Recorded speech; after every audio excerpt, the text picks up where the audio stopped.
তো hi guys, তুমি শুরুতে তোমাদের সঙ্গে দেখো হচ্ছে মনসা ঠাকুরের একটা রং করার ভিডিও দিচ্ছি। তো সাপে করে কালার করছি, তোমরা দেখো।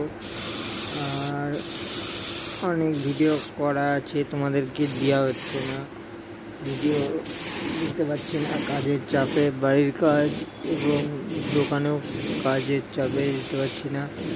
তো অঙ্গরাজের গোপালের জন্মাষ্টমীর আগেকার ভিডিও আছে, তো তোমাদেরকে এবার একটা একটা করে ভিডিও দেবো। ভিডিও দেওয়া হচ্ছিল না, কেমন হয়েছে বলো।